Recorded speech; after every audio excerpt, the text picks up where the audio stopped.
नमस्कार मित्रांनो, मी सूरज आणि पुन्हा एकदा एका नवीन ब्लॉगमध्ये मी तुम्हा सर्वांचं मनापासून स्वागत करतो.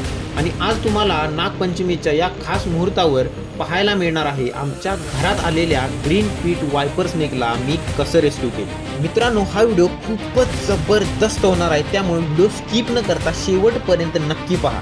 आणि अजून सुद्धा आपल्या चॅनलला जर सबस्क्राईब केला नसाल तर लगेच सबस्क्राईब करून घ्या मित्रांनो, कारण असेच नवनवीन इंटरेस्टिंग आणि धमाकेदार व्हिडिओ आम्ही या चॅनलवर घेऊन येत असतो. चला तर मग मित्रांनो, वेळ न घालवता व्हिडिओला सुरुवात करूया.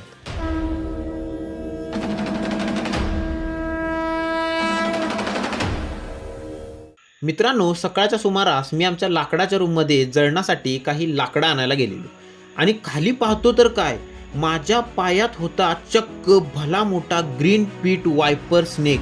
मग काय, एकदमच पायात साप बघितला आणि मी दचकलोच. मित्रांनो, तसं मला विषारी साप पकडता येत नाही, पण अशा विषारी सापांना पकडण्यासाठी मी आणून ठेवले ही साप पकडायची काठी. मी पळत पळत घरात गेलो आणि लगेच काठी घेऊन परत आलो. मी काठीच्या साहाय्याने अशा प्रकारे शेवटी सापाला पकडलंच. मित्रांनो, गावी या सापाला आम्ही चापडा पण म्हणतो आणि याला इंग्लिशमध्ये ग्रीन पीट वायपर असं म्हणतात. हा एकमेव असा साप आहे जो अंडी न घालता डायरेक्ट पिल्लांना जन्म देतो. तुम्हाला पटणार नाही, पण हा साप एका टायमाला 60 पिल्लांना जन्म देऊ शकतो.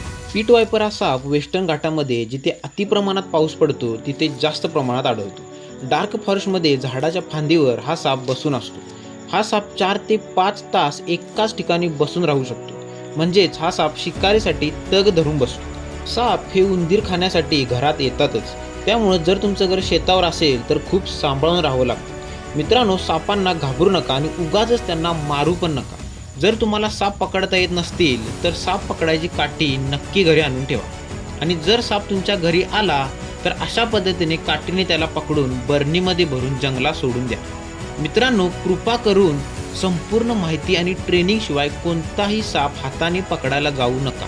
असा हलगर्जीपणा आपल्या जीवावर बेतू शकतो. मित्रांनो, अशा पद्धतीनं उंदराच्या शोधात माझ्या घरात येऊन बसलेल्या पीट वायपर या सापाला मी पकडून त्याच्या योग्य ठिकाणी म्हणजेच घनदाट जंगलात नेऊन सोडले. मित्रांनो, आपण आता इथेच थांबतोय. हा व्हिडिओ जर तुम्हाला आवडला असेल तर कमेंट करायला विसरू नका आणि आपल्या मित्रांसोबत व्हिडिओ शेअर करायला पण विसरू नका. चला तर मग मित्रांनो, पुन्हा भेटू अशाच एका धमाकेदार व्हिडिओमध्ये. तोपर्यंतसाठी stay tune and stay connected.